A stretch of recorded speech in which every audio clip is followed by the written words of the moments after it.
Catering പരിപാടി ഉള്ളിടത്തൊന്നും അധികം കഴിക്കാറില്ല. ഭയങ്കര അലമ്പാണ് ശരിക്കും. ഇത് ആൾക്കാർക്ക് അറിയാവുന്ന എനിക്ക് അറിയത്തില്ല. മിക്ക കല്യാണങ്ങളിലും എനിക്ക് ഭയങ്കര പോപ്പുലർ ഭയങ്കര സെറ്റപ്പിൽ നടത്തുന്ന കാറ്ററിംഗുകാർക്കൊന്നും വലിയ കുഴപ്പമില്ലായിരിക്കും. അല്ലാത്ത കാറ്ററിംഗ് ഒക്കെ മിക്കവാറും തവണ അതായത് ചിലപ്പോൾ 2 ദിവസം മുന്നേ ഒരു കല്യാണം നടന്നിട്ടുണ്ടെങ്കിൽ അവിടുന്ന് ജസ്റ്റ് വാഷ് ചെയ്ത പ്ലേറ്റ് ആ ട്രേക്കകത്ത് അടുക്കി വെച്ച് ഇവിടെ കൊണ്ടുവെക്കും. സോപ്പ് പോലും ഇട്ട് കഴുകൂല. ചിലപ്പോൾ സോപ്പ് വെള്ളത്തിൽ മുക്കിയിട്ട് വെച്ചേക്കുന്നതായിരിക്കും. എന്നിട്ട് ഇതിനകത്ത് ചിലപ്പോൾ മറ്റേ നേരത്തെ ബിരിയാണിയുടെ ആ സവോളയുടെ തരിയോ ഇതൊക്കെ ഇരിക്കും. ഇത് തുടയ്ക്കുന്നത് ടേബിൾ ക്ലോത്ത് വെച്ചിട്ടാണ്.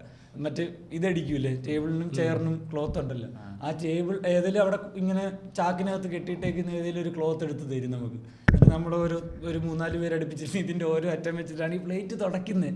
അല്ലാതെ ഇതിനൊരു വൃത്തിയില്ല എന്ന് പറഞ്ഞാൽ എച്ചിൽ പ്ലേറ്റ് തുടച്ച് ഉണക്കിയ പ്ലേറ്റ് എന്നുള്ളൊരു ബേസിക് പരിപാടി അല്ലാതെ ഒരു വൃത്തിയില്ല. കഴുകാത്ത സാധനമാണ് തരുന്നത്.